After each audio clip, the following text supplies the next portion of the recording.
In the early 2010s, molecular biologist Wolfgang Wosch has an idea for a board game. He wants to capture the magic of a little game called Dominion that he played with his friends during a 4-year stint in Cambridge. Magic that he attributed to turns where players would have lots and lots of coins to spend on big ticket items. But he doesn't want to make a card game. Instead, he wants to make a game all about coins. Trouble with coins is you can't shuffle them like cards. To fix that, he gives each player a bag and has them put the coins into their bag, because now they can draw them randomly. But he doesn't want people to draw coins endlessly, so he devises a push your luck mechanism in which every time a player draws a token out of their bag, they risk the ability to be able to draw a token again. After they've decided to stop drawing, they are then treated to the magic of a Dominion shopping spree, where they can buy items to add to their bag before they go again. By the time Wolfgang Wosch is pitching this game to an editor at Schmidt-Spiele, which is one of the largest board game manufacturers in Germany, it is a bag-building romp staged in the Wild Wild West, where players are bandits, each competing for the title of biggest and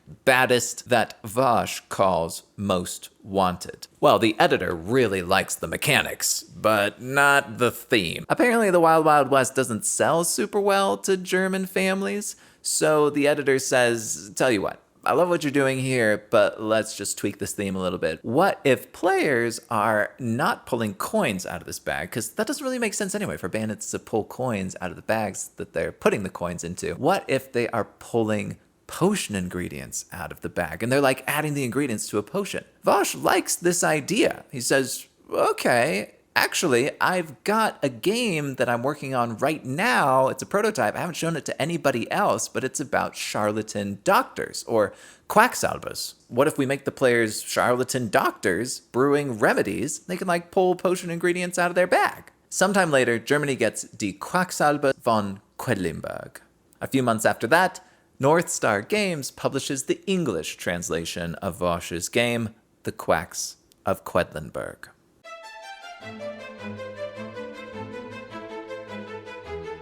It's 2023. We've just finished playing a game of Lacrimosa. We're sitting around talking about it when it hits me. The game isn't about Mozart. It's about Mozart. You know, it's not about the man. It's about the version of him that his biographers, his widow, and his patrons worked diligently to ensure we remembered after he died. And they did all that not necessarily because they loved him. I mean, I think Constanze Mozart loved him. She certainly didn't leave behind any evidence to suggest otherwise. But there's no denying that there was a lot of money on the line in forging Mozart's legend, which they did, and she did it, and Constanze became a wealthy woman because of it. I didn't know any of that history. The game led me to revelation. I tried to explain all of this in my review, and some people got it and others didn't, which is totally valid. After all, games aren't textbooks. They're not designed to teach specific concepts or fill players in on the minutiae of historical events. I mean, I think some are designed with didactic purpose in mind, but a lot of people would contest that even those are still just games. But what does that even mean? Games have a tremendous capacity for instruction. We all know this because we've lived it. As kids, we imbibed the mores that lie in our cultural bedrock, among which social skills and gender roles were especially prominent through play. And as adults, we continue to challenge the boundaries of relationships and social convention through play, usually play that looks a little different, instead of physically acting out certain things as adults. And sometimes we will, LARPing is a thing, will typically tell jokes or stories or even engage in sarcasm. These are all ways in which we develop connections and learn more about the world and about each other. Gaming is different. Where play tends to be freeform and spontaneous, games are formally designed experiences shaped according to a vision. Like spontaneous play, they have rules, but unlike the rules of spontaneous play, which are given to us by authority figures, usually religious leaders or celebrities or fictional characters, whoever we really look to for moral guidance, the rules in games are actually, written down, whether that be in code for video games or in manuals for board games or wherever rules are written down for sports. I assume they're written down somewhere. Writing the rules down makes a huge difference. It levels the playing field, for one thing, where the rules of social play can change according to which religious figures and fictional characters or celebrities a person happens to be listening to. The rules of a game are set in stone. They bind everyone to the vision set forth by the designer. Established rules, I would argue, makes a game into two things. First, it is a meeting ground. An enormously diverse array of people can sit down at a table with the common denominator between them being a copy of Qonnected or Catan or Fortnite. This isn't perfect, of course. Rules are fun for some people and a special kind of hell for others, but there's no denying that a shared rule set endows games with a special kind of power to bring people together. I mean, look at the Olympics. There's a bunch of people from different countries, some countries that are at war with one another. They're able to share a space and participate in the same activities. They're able to do that for, a number of reasons, but one of those is that the activities they're engaging in have a specific rule set that everyone is expected to abide by. The other thing that games are, thanks to shared rule sets, is teachers. They teach people stuff. And they do that regardless of designer intent. In fact, it seems like games that are designed without education in mind tend to be the best at teaching stuff. I am super invested in Marvel Champions. I can identify a ton of Marvel characters, and some of them are pretty obscure. Like Gold Balls, I know about Gold Balls. He's an X-Man who shoots gold balls out of his chest that make this poink noise. In one story arc, they find out that he's shooting eggs out of his chest. Eggs that can hatch X-Men. X-Men that have died, like Wolverine, actually get hatched out of eggs shot out of Gold Ball's chest. That's a real thing that happened. I've never touched a comic book in my life, but I know a lot of these things about the Marvel Universe thanks to Champions. Now, Marvel Champions was not designed for the express purpose of teaching people about Marvel lore. Simply by engaging with the game, I'm introduced to characters and I absorb information. My 11-year-old brother can name about 20 different types of rifles thanks to Roblox. There's been a lot of academic work and journalism done on how Battlefield 1942 and Call of Duty are teaching kids about the Third Reich and the Allied invasion of Normandy and World War II, well in advance of those subjects ever being broached in the classroom. To say nothing of Assassin's Creed, which covers everything from Vikings to the golden age of piracy to ancient Greece to ancient Egypt to feudal Japan, all of which are topics that are never broached in detail at even the secondary school level, at least not here in the United States. These games tend to aim for accuracy. I don't want to take away from that. Usually a lot of research goes into the development of these games.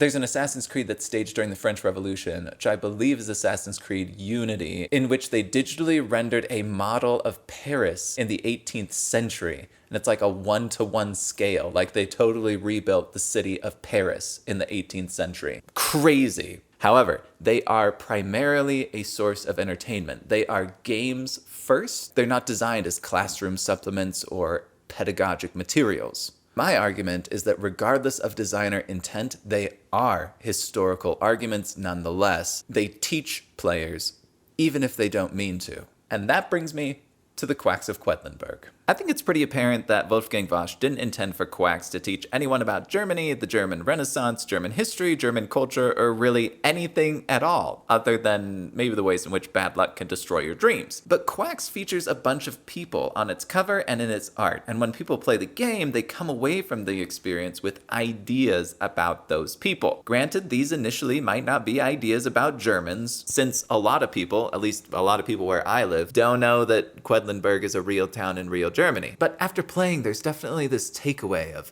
yeah, the people who dress like that, those crazy medieval Europeans, they were so crazy with their crazy potions and crazy ideas about medicine. When they find out Quedlinburg actually exists, they tend to assume that it was connected to quack medicine in Germany's history, and maybe that it possibly hosted a festival for quack doctors back in the Middle Ages. Those were the assumptions I was making at any rate, and after Lacrimosa launched a fascinating foray into history, I thought, hey, why not try the same thing with quacks? That's right, I was going to get to the bottom of all this quackery. Was there actually a quack festival in Quedlinburg? Was Quedlinburg connected to quacks at all? And what about the quacks themselves? Who were the real Quacks of Quedlinburg?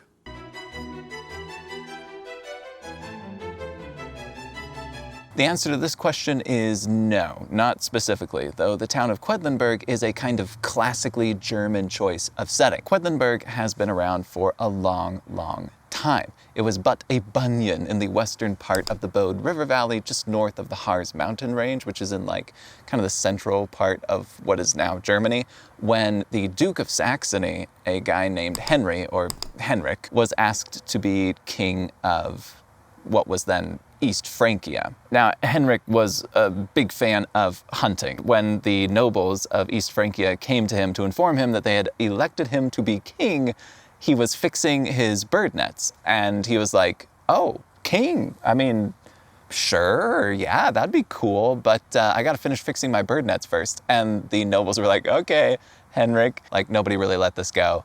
And because of this, Henrik I, king of East Francia, the founder of what would be called the Ottonian dynasty, was for his life known as Henrik the Fowler. You know, Fowler like bird fowler. So I actually think it's Heinrich, but I'm just going to call him Henry from here on out. Henry the Fowler was the king of East Francia at the time, but now he's considered to be the founder of the medieval German state. He conquered some Slavs, he conquered some Magyars, he conquered some Danes. He built up a lot of towns as well, which brought a lot of commerce into the area.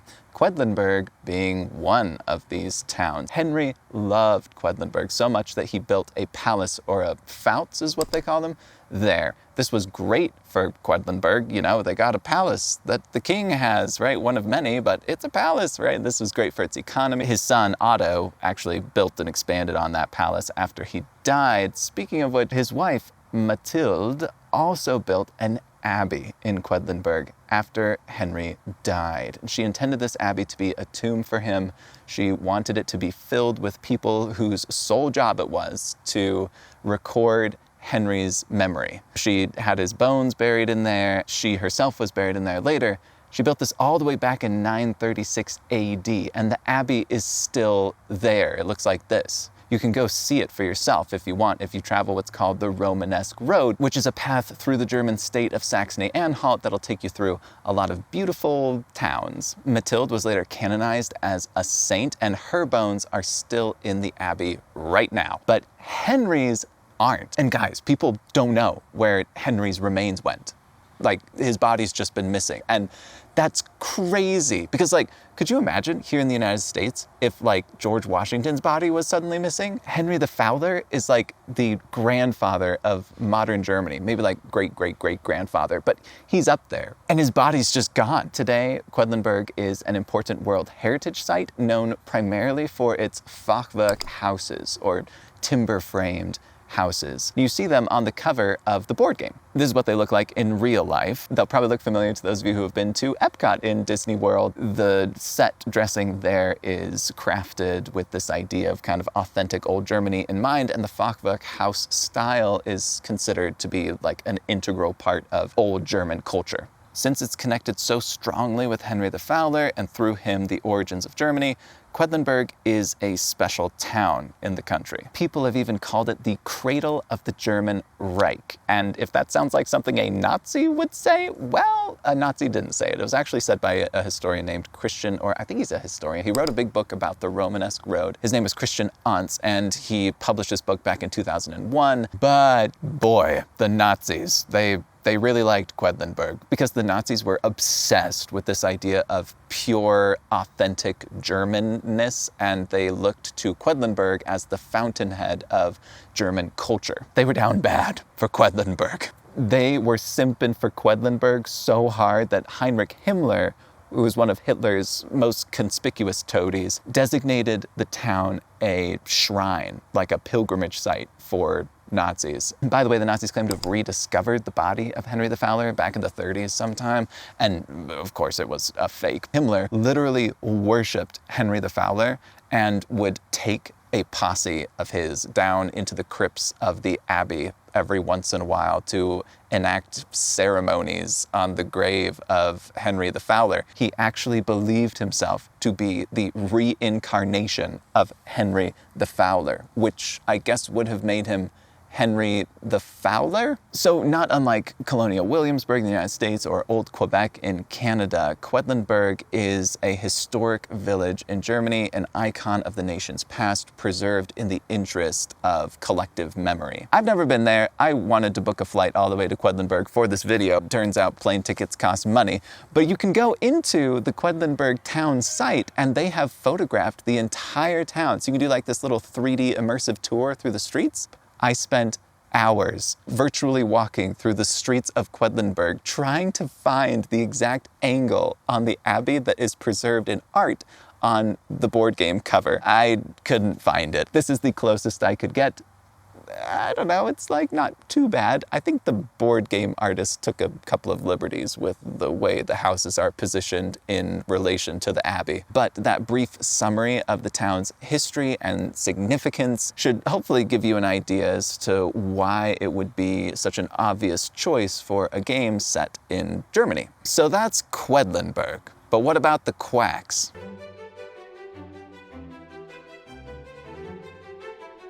All right, the quacks question. Okay.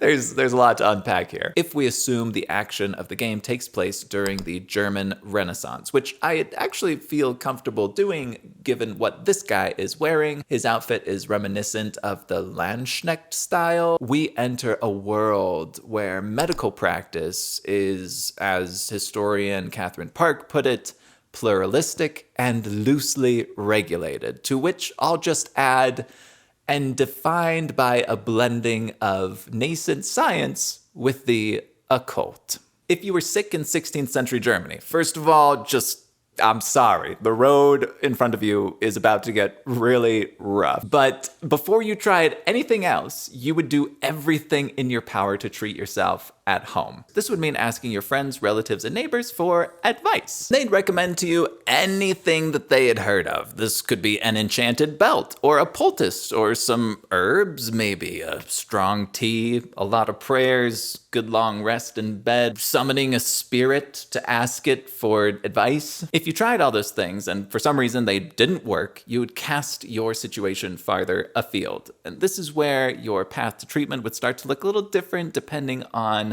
how much wealth you command. If you were super wealthy, kind of at the top of the social food chain, you would find a professional physician to consult with. This might be a faculty member at the University of Padua or another university, maybe a court doctor. If you are middle class, so you're an artisan or someone of the middling sort, then you'd probably seek out either a lower end physician or an apothecary. If you were totally penniless, then you could go to a local public hospital, of which there are actually quite a few, more than you'd probably think, given that this is the 1500s. If you exhaust all of those options and you're still hacking up a lung or covered in boils or whatever your situation might be, then you would turn to your final means of assistance. Faith healers, sorcerers, cunning people, and extreme religious observance. Maybe you pray 1,700 times a day and triple the amount of money you're giving to charity, and you throw in a pilgrimage. I'd like to say that this is the point at which the zaniness of your suggested remedies would hit its zenith, but that's not necessarily true. The advice given to you by a sorcerer might be pretty similar to the advice your mother-in-law gave you back at the beginning of your healthcare journey, just because their spells and secrets could spread and circulate, especially if you happen to live in a small rural community. And the only thing setting a faith healer's recommendation apart from, say, a physician's prescription would usually be some kind of mystic ritual, like reciting a spell while you're rubbing a salve on your skin, instead of just rubbing it on. Though even the physicians might tell you to do that as well. So it's not just moss-covered witches with hunched backs and long hooked noses with warts on the end of them that use things like lizards' tongues and owls' feet and puppy tails, or whatever Shakespeare has his witches in Macbeth throw into their bubbling pots of toil and trouble. Back in the 1590s, the Duke of Württemberg, whose name was Friedrich, allowed his Hofmedicus, or court physician, to publish the Arzneibuch, which was a book of remedies that the court physician had devised, and among them he included the following prescriptions. For any difficulty of hearing, the following will prove helpful. Get a ton of ant eggs, add olive oil and the fat from the hoofs of oxen, place in a clean cloth, and squeeze through. The resultant salve is not only a good remedy for ear trouble, but will cause foreign substances to fall out if applied frequently. Fat from marmots allowed to trickle into the ear will likewise prove helpful. For worms in the ear, take an apple with an especially appealing fragrance, back it, and hold it to the ear while hot. That will fetch the worm, attracted by the aroma. Or take urine from the sufferer, add a handful of salt, stir well. Moisten it with a 4-fold cloth and apply it to the nape of the neck. With God's help, the worms will come out living, or it will kill them. If only a few of the worms should come out, the others refusing to follow, dry and pulverize the worms you have secured, add some strong brandy, and pour the mixture into the ears. That will help. It should come as no surprise that in this chronically unmonitored, highly chaotic world of Renaissance medicine, quackery abounded. Charlatans and mountebanks roamed the land, peddling fraudulent lozenges, false salves, and sham supplements to unwitting clients. So abundant were quacks in 16th century Germany that the Otzny book that I just read from only exists because of them. Apparently, Duke Friedrich got so annoyed with his Hofmedicus, Dr. Gabelthauer, complaining about the quacks overrunning the land, that he gave him the go-ahead to write and publish the book, as kind of a blow struck in the name of legitimate medicine. But it is worth noting that people like Hofmedicus Gabelthauer were actually part of the problem. University-trained professionals like him, schooled in the virtues of ancient authorities on medicine like Galen, were currently engaged in a campaign to corner the medical market by lumping uncredentialed local healers in with actual humbugs. You've got three main groups going on here, and this is very simplified, but I think it's useful. In one corner, you've got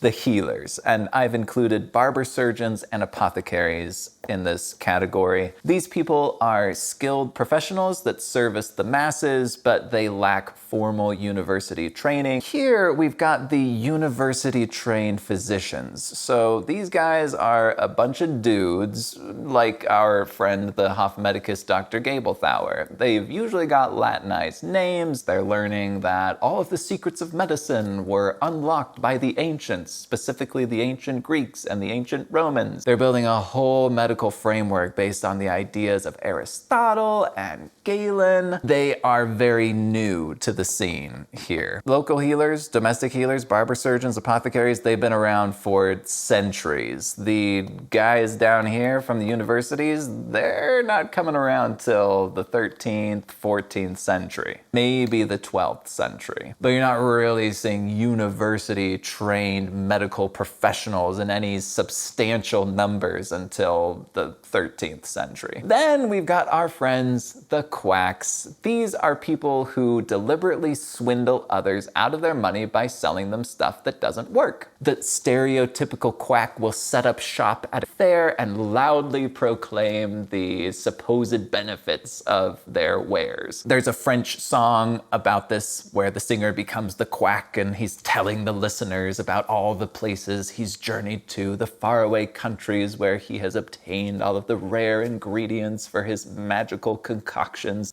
These university-educated physicians are new to the scene, so they have to carve a niche for themselves in this vibrant, organic world of healers and apothecaries. So they go on the attack. They come out swinging. They say that healers and apothecaries, that their medicine is outdated. They accuse them, in essence, of being quacks.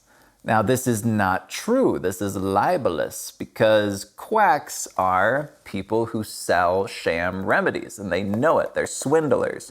Healers are not. They are selling people cures that they honestly believe will work. This is a bit dishonest for some of the credentialed physicians because some of them are taking ideas from the healers. They're taking traditional ideas knowledge of herbs and pharmacology from apothecaries, right? And then turning around and saying that apothecaries have to be regulated more heavily and that university-educated men like themselves ought to exclusively hold the right to medical innovation. And there's a whole gender dimension to all of this. A good chunk of these healers are women. Now, of course, there's plenty of men healers, right? But there's a significant percentage of them that happen to be women practicing medicine. These university graduates, 100% men. As regulations come down and the medical world becomes increasingly answerable to government institutions, women are slowly, gradually edged out of the world of professional medicine. Why does that happen? Why is it that when regulations come down, they happen to favor university-educated physicians? Well, the answer to that is actually, again, in the figure of Dr. Gabelthauer. When he's complaining about quacks running amok, he's talking directly to Duke Friedrich. These university-educated people, they have the ear of the nobility. They have the ear of the local authorities. And all this lays the groundwork for the hierarchy of credibility that we happen to have today, where we look at licensed medical practitioners that have degrees from universities as being sort of the sole unimpeachable authorities on medicine, where the advice from anybody else is suspect. Of course, that's a very simplified version of the whole process, but that's kind of the gist of it. That's where it all comes from. Going back to the Renaissance, though, so we've got this campaign of the university physicians. We got this kind of agonistic relationship between these two communities. One of the lines of attack that a university-educated guy could level against a domestic healer or a sorcerer or a cunning person would be accusing them of some kind of witchcraft or superstition or pagan magic or whatever. That is a scenario of the pot calling the kettle black. Natural philosophy, or what we'd now call like the sciences, was characterized by a blending of what we would call the scientific with the spiritual. So we have mysticism and the spiritualist side of things blending in with the sort of objectivist side of things and muddling together into this big glorious pie of academic thought. If you got a degree from a university, you were likely an astrologer. You probably were a hobby alchemist who was wanting to turn lead into gold. Marsilio Ficino, of course, was memorably given the task of translating the works of Plato into Latin by the Medici family, who put him up in a villa and paid him a handsome stipend for his trouble. He faithfully carried out that task until the Corpus Hermeticum was discovered. Now, let me tell you about the Corpus Hermeticum. This was a book supposedly written by the Greek god Hermes. Kind of. They sort of thought that the Greek god Hermes had been blended with the Egyptian god Thoth and had written this book. This book was supposed to be full of magic. Like, honest to goodness, spells. Word of the Corpus Hermeticum reached the ears of the Medici family, and they loved what they heard. So they reached out to Marsilio Ficino and said, yo, stop it with the Plato. We want to know what the Corpus Hermeticum is. Marsilio Ficino promptly abandoned Plato, translated the Corpus Hermeticum, then went back to Plato and eventually finished it. After all of that, he wrote actually a medical text where he included a bunch of prescriptions for things like melancholy, which he called the scholar's disease. And he said that if you were feeling melancholy, you should wear yellow because that'll help the melancholy go away. He also said that old people should drink the blood of children to stay young. The blending of magic and medicine during the German Renaissance is memorably embodied by two people. First one is a man that you've probably heard of. His name is Dr. Faustus. Faust is a person that a lot of people believe actually existed at some point during the 14th or 15th centuries. a German physician who traveled Germany and enchanted German nobles with his ability to tell the future. He was an accomplished alchemist.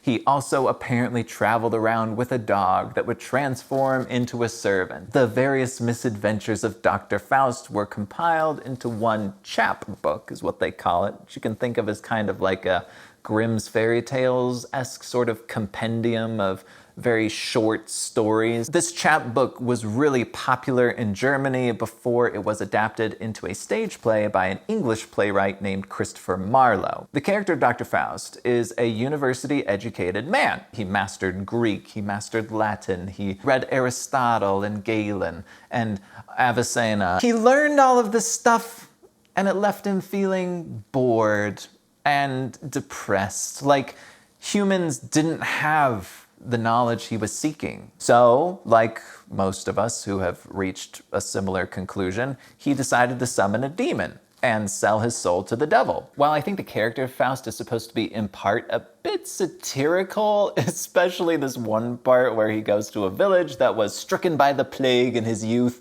and apparently he and his father put together a remedy that saved a bunch of peasants, and all the peasants are so excited that he's coming back. They're like, oh, you saved all of us when the plague struck. He sits down on a fence and he says the following: "This was the medicine. The patient's woes soon ended, and none demanded who got well. Thus we, our hellish boluses compounding, among these vales and hills surrounding, worse than the pestilence have passed. Thousands were done to death from poison of my giving, and I must hear, by all the living, the shameless murderers praised at last." I definitely think that Christopher Marlowe wanted this to be like a genuinely low point for Faust's character and a part where the audience feels some measure of sympathy for him, like, oh, he's having a hard time. But there is this undeniable current in that line of like, oh, hee, those medical practitioners that kill people with their mistakes every day, but we still regard them highly for that. Ha ha ha. A bolus, by the way, is a large pill. So next time you're taking a large pill, feel free to tell everyone in your life that you're swallowing a hellish bolus. So in the character of Faust, we definitely have this commentary on the blurring of lines between magic and the occult and spiritualism with medicine and academia and knowledge. Another iconic guy in all of this is a person you've probably heard of. His name is Paracelsus. Paracelsus basically did not miss an opportunity to shove a giant middle finger into the face of the medical establishment. At the beginning, his career was average. He went to university, he got a degree, and then he jumped straight into controversy. See, there's a new disease in town all over Europe called syphilis. The prevailing cure at the time involves this ingredient called goyak wood. And Paracelsus is like, yeah, that's garbage. Goyak wood does nothing to assuage the symptoms. It just doesn't work. You'd like to think that people would say, oh yeah, maybe we should listen to that. Well, it just so happened that goyak wood came into Europe through one channel. And that channel was called the Fugger family. They were based in Augsburg. Super wealthy, super powerful. As a wealthy, powerful family, the Fuggers have on retainer a panel of medical professionals. They let these guys off the leash. They come after Paracelsus and they block the publication of his paper that exposes the impotence of goyak wood. At one point, he holds a university job, but he quickly loses it because he literally hosts book-burning parties. Not only that, he insists on giving his lectures in not Latin, but German, which is unforgivable. His discoveries in the fields of toxicology and chemistry, which were groundbreaking for his time, have cemented Paracelsus' status as a deeply influential figure in the history of medicine. He was also a deeply influential spiritual figure. He was a prognosticator. He wrote down a bunch of visions for the future that really resonated with the German Rosicrucians. They thought that he was a prophet. His reputation as an occult figure still lives on today. I suppose this is kind of a whimsical way of demonstrating this point, but he is currently included as a wizard in the Harry Potter universe. He is credited with discovering Parseltongue. As far as who the real quacks were, it's difficult to tell from this side of history, and it depends on who you're asking. If you're asking a licensed medical professional with a degree from a university, they'll probably tell you that a quack is anybody who doesn't have their credentials. But if you were to ask anybody else, they'd probably tell you that a quack is just anyone who sells fake medicine, and they'd be right. If that leaves you feeling kind of confused, well, it left the people of early modern Europe feeling a little confused too. Later on, in the 17th and 18th centuries, we have classic examples of quacks. Like John Wilmot, the Earl of Rochester, at the end of the 17th century, he actually created a fake name for himself and a character. He called himself Alexander Bendo. He pretended like he was Italian. He hoodwinked nobles into allowing him to treat them. His escapades of quackery were quite sordid, actually, if you want to read about him. It's John Wilmot, Earl of Rochester. But in most cases, the line between charlatan and doctor was blurred to the extreme. The Quacks of Quedlinburg presents an unserious and funny take on history. It isn't intended to teach about German life in the 16th century, of course. It connects with the past nonetheless. It captures a moment in history defined by a synthesis of mysticism with emergent humanist ideals. A moment that unfolded in Germany during the early modern period that was embodied by figures real and imagined, like Paracelsus and Dr. Faustus. Though there was no annual convergence of quacks in Quedlinburg, that whole quack festival thing that is the premise for the game, that was totally made up. You have reached the end of the video. Thank you so much for watching and giving this new format a shot. Special thanks to Wolfgang Vosch for answering my email. I really appreciate you taking the time to give a channel as small as mine the time of day. If you have anything to add to this discussion of history, please insert that into the comments below. I'd love to hear from you. Maybe you disagree with something I said, or you have something to add to all of this. I would love to hear it. And I think everybody who watches the video would love to hear that too. I am going to go get started on the next video. Speaking of next videos though, if there is a history-themed board game that you would like me to take a look at in this series, add that title to the comments. I would love to talk about things that you guys want to hear about. Just let me know. Bye.